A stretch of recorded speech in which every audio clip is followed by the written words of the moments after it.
ناظرین، جس ڈسٹرکٹیو وار کے اندر دنیا اور ریجن انوالو ہو چکا ہے، اس کی ریالائزیشن ذرا کم ہے۔ جتنی جنگ یہ مزید تباہ کن ہونے جا رہی ہے، جس بڑے کوآگمار کے اندر دنیا اور ریجن پھنس گیا ہے کہ یہ ایک طویل جنگ ہو سکتی ہے، تباہ کن جنگ ہو سکتی ہے، اس کی ریالائزیشن جو وہ کم ہے۔ اور خود آپ دیکھیں کہ امریکہ میں بھی یہ ریالائزیشن کم ہے کہ امریکہ ایک طویل جنگ میں پھنس چکا ہے، اگر سینسبلی اس سے ٹرمپ انتظامیہ نہ نکلی تو۔ آپ دیکھیں کہ ٹرمپ جو ہے وہ اس جنگ کو ایک شارٹ وار ہی کے طور پر سیل کر رہا ہے۔ اس نے 9 مارچ سے ہی یہ کہنا شروع کر دیا تھا کہ بہت جلد جب وہ سیز فائر ہو جائے گا، تو کرتے کرتے کرتے اب 2 مہینے سے اوپر کا ٹائم گزر چکا ہے اور ابھی تک یہاں پر کوئی مکمل جنگ بندی جو وہ نظر نہیں آ رہی ہے۔ سو ٹرمپ کی ون آف دی اسٹریٹجی یہ ہے کہ وہ اس کو اس طرح سے سیل کر رہا ہے کہ یہ کوئی 20 سالہ لمبی جنگ نہیں ہوگی۔ اب پیوٹن کے جو ایڈوائزر ہیں، ان کی کچھ دیر پہلے جو سٹیٹمنٹ آ رہی ہے، جب جنگ کے خطرات مزید بڑھ رہے ہیں، تو انہوں نے کہا ہے کہ دنیا اپنی تاریخ کا سب سے بڑا انرجی کرائسس دیکھنے جا رہی ہے، اور دنیا کو ابھی اس کی ریالائزیشن ہی نہیں ہے کہ کتنا بڑا انرجی کرائسس ان کو ہٹ کرنے جا رہا ہے۔ پیوٹن کے قریبی ایڈوائزر یہ بات کر رہے ہیں، تو اس میں اب کوئی دو رائے ہو نہیں سکتی ہے کہ یہی کچھ ہونے جا رہا ہے۔ پیوٹن کے قریبی ایڈوائزر کہہ رہے ہیں کہ دنیا سب سے بڑے انسانی تاریخ کے سب سے بڑے انرجی کرائسس کو فیس کرنے جا رہی ہے، اور ابھی دنیا اس بات کو ریالائز ہی نہیں کر پا رہی ہے کہ یہ ہونے جا رہا ہے۔ تو یہ ایک بات ہو گئی۔ دوسری بات یہ ہے کہ ایران نے کافی زیادہ اپنی جنگی کشتیاں جو وہ اتار دی ہیں، یہاں پر ایک بڑی بیٹل جب وہ ہونے جا رہی ہے، اور ایران اپنے لانچرز کو بھی تیار کر رہا ہے۔ ایران کی آرمی نے کہا ہے کہ IRGC نے کہا ہے کہ اس دفعہ ہم مزید نئے ویپن جو ہے وہ استعمال کریں گے، اور لبنان میں اسرائیل کو مکمل ہیومیلیشن کا سامنا کرنا پڑ رہا ہے۔ ابھی اسرائیلی فوج نے وہاں سے بلڈوزرز کو نکالنا شروع کر دیا ہے، کیونکہ بلڈوزر جو ہے وہ وہاں پر انفراسٹرکچر کو تباہ کرنے کے لیے استعمال ہو رہے ہیں، تو یہ خاص طور پر حزب اللہ کے چھوٹے ڈرونز کے نشانے کے اوپر ہیں، اور اسرائیل کے پاس کوئی ایسا ایئر ڈیفنس نہیں ہے جو ان ڈرونز کو روک سکے، تو ان کے بلڈوزرز تیزی کے ساتھ تباہ ہو رہے ہیں، تو ان کو یہ نکال رہے ہیں۔ دوسری خبر یہ ہے کہ انہوں نے غزہ اور ویسٹ بینک کے اوپر فورسز کو مزید ڈپلائی کرنا شروع کر دیا ہے، اور یہ غزہ اور ویسٹ بینک پر ایک بڑا اگریشن جو وہ لانچ کرنے جا رہے ہیں۔ اس پر بھی ہم بات کریں گے، لیکن سب سے پہلے پیوٹن کے ایڈوائزر کیا بات کر رہے ہیں اور مزید کیا ہو رہا ہے۔ The world is approaching the biggest energy crisis in history and does not realize it۔ اندازہ بھی نہیں ہے دنیا کو کیا ہونے جا رہا ہے۔ پیوٹن نے ابھی کچھ دن پہلے امریکہ اور یورپین کے بیہیویئر کو ریگارڈنگ ایران بہت زیادہ کرٹیسائز کیا، اسے نان سینس جو وہ قرار دیا۔ انہوں نے کہا کہ ایران نے ایک نیوکلیر ڈیل کی جس سے امریکہ یونیلیٹرلی نکل گیا، اور یورپینز کا اس بدعہدی پر کیا بیہیویئر تھا؟ یورپینز نے کہا کہ Iran must fulfil its promises, its obligations. So Trump نے کہا کہ اٹس نان سینس، مطلب نکلا امریکہ ہے، بجائے کہ یورپینز امریکہ کو کہتے کہ تم کیوں اس ایگریمنٹ سے نکلے ہو، وہ الٹا ایران کو مورد الزام ٹھہرا رہے ہیں۔ تو انہوں نے کہا اس بات کو نان سینس کے علاوہ اور کیا کہا جا سکتا ہے۔ تو یہ تو بیہیویئر ان کا رہا ہے، اس درجے کی تو منافقت رہی ہے، اور یہی منافقت آج اس جنگ پر لے کر آئی ہے، جس میں سب سے بڑا انرجی کرائسس آج برطانیہ سے تھوڑی دیر پہلے کا خبر سامنے آ رہی ہے۔ برٹش گورنمنٹ نے تھوڑی دیر پہلے یہ الاؤ کر دیا ہے کہ مختلف ایئر کرافٹ سے پیسنجرز کو ایک ہی کمبائن ایئر کرافٹ کے اندر جو ہے وہ فلائی کروایا جا سکتا ہے، یعنی ڈیفرنٹ فلائٹ سے پیسنجرز کو کمبائن کر کے ایک ہی فلائٹ میں ان کو ٹریول کروایا جائے، کیونکہ جیٹ فیول کی بہت کمی ہے۔ یہ آج ہے برطانیہ کی صورتحال۔ Britain allows airlines to combine passengers from different flights together on a fewer aircraft to save on aircraft fuel. یہ حالت ہے وہاں۔ تو ابھی اس سے بڑا انرجی کرائسس آ رہا ہے، اور ان کے پاس جیٹ فیول کی شارٹیج شروع ہو گئی ہے۔ کچھ دنوں کا ذخیرہ ان کے پاس پڑا ہوگا، وہ اگلے 2-3 ہفتوں میں صورتحال بالکل بدتر ہو جائے گی۔ اور بلومبرگ نے آج یہ رپورٹ کیا ہے کہ UAE جو ہے is facing decline in its oil revenues. UAE بھی اپنے آئل ریونیوز کے اندر ڈکلائن فیس کر رہا ہے، اور کویت نے تو 1 بیرل اپریل میں نہیں بیچا ہے۔ اپریل کے اندر 1 بیرل آئل کا نہیں بیچ سکا کویت، اور UAE کی حالت یہ ہے۔ تو اسرائیل کے ساتھ کھڑے ہونے کا اور امریکہ کے ساتھ کھڑے ہونے کا یہ نتیجہ ہے۔ دنیا کو اس چیز کی اشد ضرورت ہے کہ وہ اس سارے مسئلے کا روٹ کاز جانے. بلا وجہ دنیا یہ پرائس پے کر رہی ہے. اگر آپ پوچھیں, آپ سنگاپور سے پوچھیں, آپ جاپان سے پوچھیں, آپ آسٹریلیا سے پوچھیں, آپ برطانیہ سے پوچھیں کہ بھائی یہ ایکسٹرا پے وہ کیوں کر رہے ہیں. اسرائیل کو نہیں روکیں گے, اسرائیل کے اوپر سینکشن نہیں لگائیں گے, لیکن ایکسٹرا پے کریں گے, اتنا نقصان اٹھائیں گے. اچھا جی, بہرحال اب یہ دنیا ایک بہت بڑے کوگمار کے اندر جو پھنس گئی ہے. ٹرمپ کی ذرا سٹیٹمنٹ دیکھیں. ٹرمپ یہ کہہ رہا ہے کہ کچھ دیر پہلے جو اس کا ٹویٹ آیا ہے, کہتا ہے کہ بہت جلد جو ایران نے پرپوزل بھیجا ہے اس کو میں ریویو کروں گا, بٹ مجھے نہیں لگتا کہ میں اس کو ایگری کروں گا. یعنی وہ ریویو کرنے سے پہلے ہی کہہ رہا ہے کہ میں اس کو ایگری نہیں کروں گا, اور میں امیجن بھی نہیں کر سکتا کہ یہ کوئی اچھا پرپوزل مجھے بھیجیں گے, کیونکہ ابھی تک انہوں نے کوئی بگ انف پرائس پے نہیں کی ہے.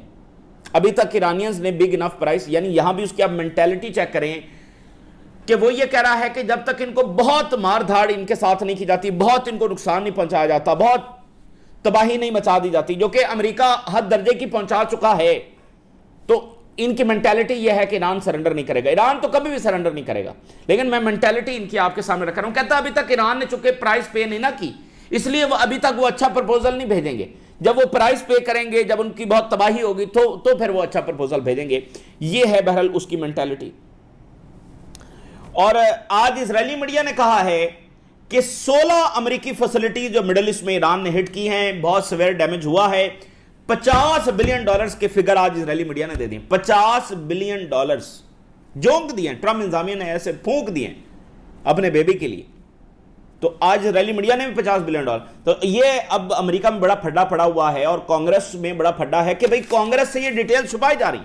ابھی تک پینٹاگن نے کانگریس کو یہ نہیں مانا ہے کہ ہمارا $50 بلین کا نقصان ہو چکا ہے. انہوں نے $25 بلین جب وہ مانا ہے, تو وہاں پر یہ شدید تشویش ہے کہ کانگریس سے چیزیں جب وہ چھپائی جا رہی ہیں. ویسے کانگریس کا کوئی کردار نہیں ہے جنگیں رکوانے میں, یہ بات ذہن میں رکھیں. کانگریس نے آج تک کوئی جنگ نہیں رکوائی ہے. کانگریس نے عراق کی جنگ اپروو کی ہے, ساری جنگ ہی اپروو کرتے آئے ہیں, انہوں نے کبھی کوئی کردار ادا نہیں کیا ہے. اور ابھی بھی آپ دیکھیں کہ وہاں پر ریزولوشنز لائی گئی ہیں, تو کیا اس میں کوئی اپروول ہو سکا ہے؟ اس جنگ کے خلاف کوئی ایک قرارداد پاس ہو سکی ہے؟ اور ٹیلر گرینی جو ہیں وہ ایک ریزولوشن لے کر آئیں کہ اسرائیل کو ملٹری ایڈ بند کی جائے, تو کوئی 433 ممبر میں سے صرف 6 نے اس قرارداد کے حق میں ووٹ دیا. تو کانگریس کو جنگیں نہیں رکوائی ہیں اس نے تاریخ میں, لیکن بات یہ ہے کہ اب ان میں خود پھٹا پڑ گیا ہے, وہ پینٹاگن کانگریس سے چھپا رہا ہے. تو وہاں پر تشویش بڑھ رہی ہے کہ یہ تو پھر امریکہ کے نیشنل انٹرسٹ جو بہت برے طریقے سے ڈیمیج ہو رہے ہیں. امریکی ٹاپ جرنلسٹ نے بتایا ہے کہ پینٹاگن نے باقاعدہ پرائیویٹ جو سیٹلائٹ کمپنی ہے اس کو کہا کہ وہ جو سیٹلائٹ امیجز ہیں وہ جاری کرنا بند کرے, کیونکہ اتنا زیادہ نقصان امریکی بیسز کے اوپر ہو رہا تھا. تو پینٹاگن بہت زیادہ خوف زدہ تھا کہ اگر یہ سیٹلائٹ امیجز سامنے آئیں دنیا کے, تو امریکہ بہت زیادہ ہیوملیٹ ہوگا. تو اس نے باقاعدہ جو امریکہ کی سیٹلائٹ کمپنی ہے اس کو کہا کہ وہ بالکل تصاویر جو وہ جاری نہ کرے. اور دوسری طرف جو ہے وہ ایران کو مکمل سیٹلائٹ سپورٹ حاصل ہو گئی ہے. سی این این یہ بتا رہا ہے کہ ایران نے چائنا کی جو ایڈوانس سیٹلائٹ کمپنیز ہیں وہ اس کو ہیلپ کر رہی ہیں, جو کہ چائنیز آرمی کے ساتھ لنک ہیں. ہائی ریزولوشن انپریسیڈنٹڈ جو ویزیبلٹی ہے ایران کے پاس آ گئی ہے امریکی ٹارگٹس کے حوالے سے, اور جنگ کے اندر بھی اسی چیز نے ایران کو سب سے زیادہ مدد دی ہے کہ وہ دیکھ سکتے تھے کہ امریکی بیسز کے اوپر کیا چیز ڈپلائڈ ہے, وہ کہاں پر ہے, تو بڑا ایکوریٹلی جب وہ ہٹ کر سکتے تھے. اور اسی چیز نے امریکہ کو مجبور کیا کہ وہ اپنے پرسنل جو ہے وہ ملٹری بیسز سے نکالے. تو جن بیسز پر وہ دہائیوں سے موجود تھے اور اس جسٹیفیکیشن کے ساتھ موجود تھے کہ ہم ان ملکوں کی پروٹیکشن کے لیے ہیں, تو جب لڑنے کا وقت آیا وہ ہوٹلوں میں گھس گئے. تو ابھی بھی گلف کو یہ بات کیا سمجھ میں نہیں آ رہی ہے. 2-4 کو تو آ گئی ہے, لیکن 2-3 کو نہیں آ رہی ہے. ابھی بھی وہ کہہ رہے ہیں کہ نہیں امریکہ ہی ان کو جب بچائے گا. لیکن ایٹ وٹ کاسٹ؟ ایران کی اسٹریٹجی میں نے آپ کو پہلے ہی سامنے رکھ دی ہے. ان کو پتا ہے کہ ان کا نقصان ہونا ہے, وہ تو ایک اور طرح کی جنگ لڑ رہے ہیں. وہ ان کی تو اسٹریٹجی ہی یہ ہے کہ میکسیمم اکنامک کاسٹ ان کو پے کرنے پر مجبور کرنا ہے, جو کہ اصل میں ان کو پیچھے ہٹنے پر مجبور کرے گا. وگرنہ ایران اور امریکی ملٹری کا کیا کمپیریزن ہے؟ اور ادھر امریکہ نہیں ہے, ادھر یورپ بھی ہے, ادھر اسرائیل بھی ہے, ادھر ریجن بھی ہے. اور دنیا خاموش ہے، ایران تو اکیلا لڑ رہا ہے یہاں پر۔ دوسری بات یہ ہے کہ چائنا ایک اور بڑا اقدام اٹھانے جا رہا ہے ایمپائر کے خلاف۔ چائنا ناظرین رشین کینسر ویکسین کو اپروو کرنے جا رہا ہے، جس سے ویسٹ کی $2.6 ٹریلین جو میڈیکل انڈسٹری ہے وہ بہت برے طریقے سے ہٹ ہونے جا رہی ہے۔ دیکھیں یہ بہت سارے ڈائمینشنز ہیں ان کی اکانومی کی، جس کے اوپر ان کی ملٹری مائٹ کھڑی ہوئی ہے، جس میں سے one of the very strong pillar جو ہے وہ ان کی میڈیکل انڈسٹری ہے، $ٹریلین کی۔ تو اب رشیا نے ایک بہت بڑا کارنامہ سر انجام دیا، اس کے بارے میں نے پہلے آپ کو رپورٹ کیا تھا۔ رشیا نے ہیومینٹی کے لیے بہت بڑا کنٹریبیوشن یہ کیا ہے کہ انہوں نے کینسر ویکسین تیار کر لی ہے۔ یہ کینسر ویکسین جو ہے وہ بہت لو کاسٹ ہے، اور اس میں اہم بات یہ ہے کہ جو روایتی کینسر کا ٹریٹمنٹ ہے، کیمو تھراپی وغیرہ، اس کو یہ ریپلیس کر رہا ہے۔ یہ بالکل ڈیفرنٹ طرز کا یہ ویکسین ہے نا، تو بہت لو کاسٹ، اور وہ سارا جو اتنا پینفل پروسیجر ہے اس کو یہ ریپلیس کر رہا ہے۔ This is the biggest contribution by Russians to humanity. تو ظاہر ہے ویسٹ تو اس ویکسین کو اپروو نہیں کرنے والا ہے، تو ان کا جو اتنا مہنگا ترین پروسیجر ہے وہ پھر کون خریدے گا جب یہ ویکسین اویلیبل ہوگی۔ So China is going to be the first country جو اس ویکسین کو اپروو کرنے جا رہا ہے۔ یہ بہت بڑا دھچکا ہوگا، ٹھیک ہے نا۔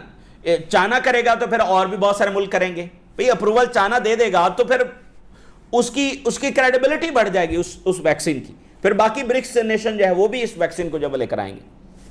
تو یہ بھی چل رہا ہے ساتھ ساتھ، یعنی کئی ڈائمینشن میں جب چیزیں ہو رہی ہیں۔ IRGC جو ہے ان کی تھوڑی دیر پہلے جو سٹیٹمنٹ آ رہی ہے انہوں نے بڑی انٹرسٹنگ ہے۔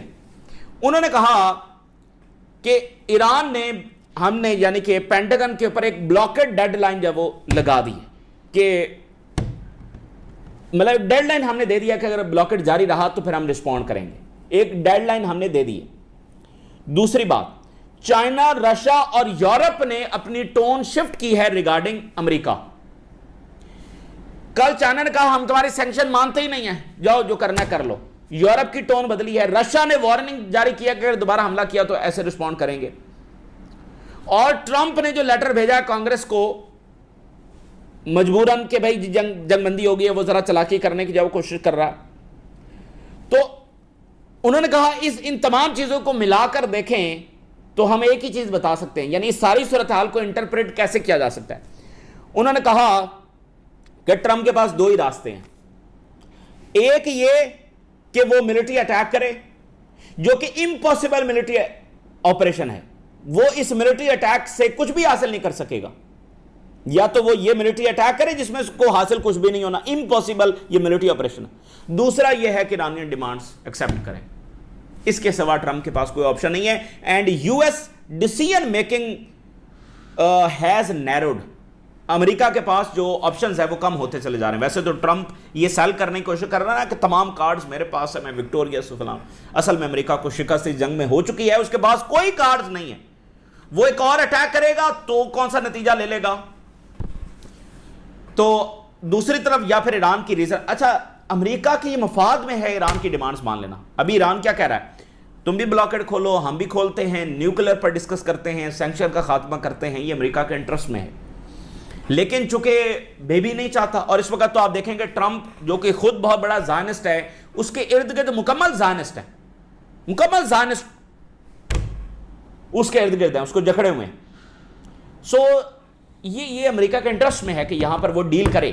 آپ دیکھیں نا اس کے بڑے اتحادی وہ کتنے ڈیمیج ہو رہے ہیں، آئل ڈسرپشن آ رہی ہے، انرجی پرائسز اوپر جا رہی ہیں۔ یورپ، یعنی اب یورپ اور جاپان اور آسٹریلیا اور ساؤتھ کوریا کیسے دیکھ رہے ہیں امریکی بیہیویئر کو، کہ امریکہ کو کوئی فرق نہیں پڑ رہا ہے کہ جاپان کے ساتھ کیا ہو رہا ہے، آسٹریلیا کیا انرجی کرائسس فیس کر رہا ہے، امریکہ کو کوئی فرق نہیں پڑ رہا۔ تو اس لیے آپ دیکھیں جاپان ڈائریکٹ ایران سے بات کر رہا ہے، ساؤتھ کوریا ڈائریکٹ جب وہ ایران سے بات کر رہا ہے، بہت سارے ملک چائنا کے پاس جا رہے ہیں کہ بھائی ایران کو کہیں کہ ہمیں یہاں سے جب وہ راستہ دیں۔ تھائی لینڈ نے چائنا کو ریکویسٹ کی، جس کے بعد ان کی ٹینکر جب یہاں سے گزرے۔ تو امریکہ اپنے آپ کو ڈیمیج کر رہا ہے۔ بہرحال اب ایران کی آرمی کے اسپوکس پرسن نے کہا ہے کہ any new aggression committed by the enemy will be met with new tools and means, بہت نئے طریقے سے ہم جواب دیں گے۔ اور امریکی ڈاگلس مکریگر جو کرنل ہیں ریٹائرڈ، انہوں نے کہا ہے کہ یہ کنفرم نیوز ہے، 40 ایرانین نیوی اٹیک بورڈز جو ہیں وہ ایکٹیویٹ کر دی گئی ہیں اسٹریٹ آف ہرمز کے اندر، چونکہ سرپرائز حملہ کسی بھی وقت ہو سکتا ہے۔ 40 جنگی کشتیاں ایران نے اتار دی ہیں اسٹریٹ آف ہرمز سے۔ یہ ڈاگلس مکریگر کریڈیبل پرسنالٹی ہیں، وہ یہ خبر دے رہے ہیں۔ اب یہ بھی آپ دیکھیں، یہ جو جنگی کشتیاں ہیں یہ بھی ایک دہائیوں پرانی اسٹریٹجی ہے جو ایران تیار کر کے بیٹھا ہوا تھا۔ امریکہ کے جو بڑے جنگی بیڑے ہیں، جو بڑے ایئر کرافٹ کیریئر ہیں، ان کے مقابلے میں تو ایران اتنے بڑے بیڑے نہیں بنا سکتا، اور اگر بنائے گا تو پھر وہ ویسے ہی سٹنگ ڈک ہوں گے امریکی اور اسرائیلی ایئر فورس کے سامنے، تو وہ تو اوپر سے بم گرا کر ان کو تباہ کر دیں گے۔ تو یہ دہائیوں پرانی اسٹریٹجی 90s میں ہی ایران نے تیاری شروع کر دی تھی کہ یہ سپیڈ بوٹس جو ہیں یہ ہمارا اصل ہتھیار ہوں گی، اور چونکہ امریکی بیڑے اس لیے بنائے گئے ہیں کہ وہ سوویت یونین کے سیم سائز کے بیڑوں کو سامنے رکھ کر بنائے گئے ہیں، لیکن جب چھوٹی کشتیاں آ جاتی ہیں تو یہ بیڑے ویسے ہی ان ایفیکٹو ہو جاتے ہیں ان چھوٹی کشتیوں کے سامنے۔ اور پھر جس طرح کی جیوگرافی ہے ایران کی، وہ تنگ سا ایریا اسٹریٹ آف ہرمز کا، وہاں پر یہ بڑے بیڑے آپریٹ کر ہی نہیں سکتے۔ اس لیے آپ دیکھیں کہ ان کے ایئر کرافٹ کیریئر، ان کے وارشپ جب وہ ایران کے ساحلوں کے قریب تک نہیں آ سکے، بحرین میں جو ان کا 5th فلیٹ ہے اس وقت امریکہ اس کو ایکسیس نہیں کر سکتا، ذرا ایک بھی جہاز امریکہ کا اسٹریٹ آف ہرمز سے گزر سکا ہے۔ تو 40 کشتیاں جناب علی انہوں نے جب اتار دی ہیں، اور ایران نے یہ کہا ہے کہ ہم شک کی نگاہ سے مسلسل دیکھتے رہیں گے امریکہ کو، یعنی اگر نیگوسیشن جاری بھی رہتے ہیں لیکن جو ہمارا سسپیشیس اور ڈسٹرسٹ ہے وہ اسی طرح سے قائم رہے گا، اور شک کی نگاہ سے ہم مسلسل امریکہ کو دیکھتے رہیں گے all the time till the agreement happens, کہ امریکہ کسی بھی وقت دھوکہ دے سکتا ہے، اٹیک کر سکتا ہے۔ اینڈ اگین میں آپ کو بتا دوں کہ یہاں پر اگر کوئی ایگریمنٹ ہوتا بھی ہے تو بھی ایک عارضی ایگریمنٹ ہوگا، جس کو سیل ایسے ہی کیا جائے گا کہ یہ بس جنگ بندی ہو گئی، اگر کوئی ایگریمنٹ ہو بھی جاتا ہے، جس کے فی الحال چانسز نہیں ہیں، بٹ اگر دنیا مجبور کر بھی دے تو بھی وہ کچھ سالہ ایگریمنٹ ہوگا، اس کے بعد پھر جب جنگ ہوگی۔ تو جب تک اسرائیل اپنی پالیسیز نہیں بدلتا تب تک یہاں پر اسی طرح صورتحال جاری رہے گی۔ اور ایران کے سپیکر نے بڑی امپورٹنٹ بات کی، انہوں نے کہا ہے کہ سپریم لیڈر کا یہ میسج آیا ہے کہ ابھی امریکہ سے کوئی نیوکلیر ٹاکس نہیں کرنی ہے، نیوکلیر کے معاملے پر امریکہ سے ابھی ہم بات نہیں کریں گے۔ تو پہلے ایران کرنے کے لیے تیار تھا، آگے سے جو ٹرمپ نے بیہیو کیا اب ایران کہہ رہا ہے کہ ٹھیک ہے ہم نیوکلیر پہ بات ہی نہیں کریں گے، ٹھیک ہے۔ انہوں نے مزید اپنا پوزیشن جو وہ سخت کر لیا، کیونکہ ایران جو ہی کوئی راستہ دیتا ہے، فیس سیونگ دیتا ہے امریکہ کو، اوپر سے ٹرمپ جب اس کو ایران کی کمزوری سمجھ لیتا ہے۔ اب حزب اللہ کے حوالے سے اسرائیلی آرمی بتا رہی ہے ہمارے پاس کوئی میجک سولوشن نہیں ہے حزب اللہ کے ڈرونز کو کاؤنٹر کرنے کے لیے۔ یہ ریجن کی سب سے بڑی آرمی ہے جس کو ایک گلف کنٹری بلا رہا ہے اپنی حفاظت کے لیے، ویسے وہ کیا جسٹیفیکیشن دے گا کہ اسرائیلی آرمی کو اس نے اپنی ٹیریٹری پر بلایا؟ وہ اسرائیلی آرمی جو فلسطینیوں کے ساتھ، لیبنیز کے ساتھ کیا کر رہی ہے؟ وہ ان کے دوست ہیں، جس ملک نے اسرائیلی آرمی کو بلوایا ہے وہ ان کے دوست ہیں، وہ یورپینز کے دوست نہیں بن سکے تو تمہارے دوست بنیں گے، اندازہ کریں۔ تو اب جناب علی اسرائیلی میڈیا یہ بتا رہا ہے کہ بلڈوزرز، وہیکلز، بہت سارے اور فوجی یہ نکالے جا رہے ہیں، لیبنان سے ان کو وڈرا کیا جا رہا ہے، کیونکہ جو حزب اللہ کے حملے ہیں اس میں بہت زیادہ کیجویلٹیز ہو رہی ہیں، ان کو نکلنا پڑے گا۔ لیکن اب یہ پھنسے ہوئے ہیں کہ نکلتے ہیں ٹوٹل تو پھر ڈیفیٹ ہے، اور وہاں پر رہتے ہیں تو پھر کیجویلٹیز ہیں۔ اس میں بڑی اہم بات یہ ہے کہ بہت ساری بریگیڈز اسرائیل نے غزہ اور ویسٹ بینک میں ٹرانسفر کی ہیں، اور کسی بھی وقت وہاں پر یہ فل سکیل اگریشن جب لانچ کر سکتے ہیں، ٹرکش میڈیا یہ رپورٹ کر رہا۔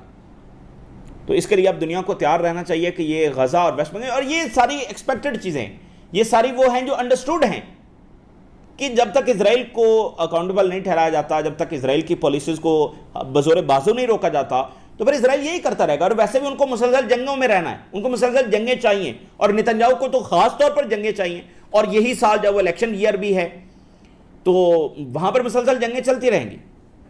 تو ابھی تک دنیا یا ریجن اس مقام پر نہیں پہنچا ہے کہ وہ کوئی عملی اقدام جو اٹھا سکے۔ مصر سے بڑی خبر ہے، مصر کے صدر جو ہے انہوں نے آرڈر کیا ہے کہ موجودہ ڈیولپمنٹس کو مد نظر رکھتے ہوئے جو کچھ آگے ہونے جا رہا ہے، جو اسٹریٹجک لیول کی کموڈیٹیز ہیں ان کو سٹاک کر لیا جائے تاکہ ان کی کوئی کمی ملک میں نہ پڑے۔ اسٹریٹجک لیول کی جو کموڈیٹیز ہیں ان کو سٹاک کر لیا جائے ریجنل اور انٹرنیشنل ڈیولپمنٹس کو دیکھتے ہوئے، یہ مصر کے صدر نے۔ ادھر صومالیہ کے قزاق جو وہ میدان میں آ گئے، انہوں نے جناب علی ٹینکر پکڑ لیا ہے. ابھی آج ٹرکش میڈیا اس کی کنفرمیشن کر رہا ہے کہ 9 صومالی قزاق جو ہے وہ ایک آئل ٹینکر کے اوپر اترے اور وہ اس کو لے گئے. اب آپ دیکھیں نا کہ یہاں پر کتنی بڑی انسٹیبلٹی کاز ہو رہی ہے. سموتھ طریقے سے چلتی ہوئی ٹریفک اب کہیں قزاق آ گئے, اور ٹرمپ نے خود مانا کہ ہم بھی قزاق ہی بنے ہوئے ہیں. یہ دنیا کے لیے بالکل اچھا نہیں ہے. کم جونگ ان نے اپنی جو یوتھ ہے فورسز, ان کو اپریشیٹ کیا ہے, پریز کیا ہے ان کے کردار کو کہ وہ رشیا میں گئے اور وہاں پر لڑے. بہرحال یہ اس وقت کی تازہ ترین ڈیولپمنٹس ہیں جو ہم نے آپ کے ساتھ شیئر کیا. ہم راز رگا کریں, اجازت دیجیے, اللہ حافظ.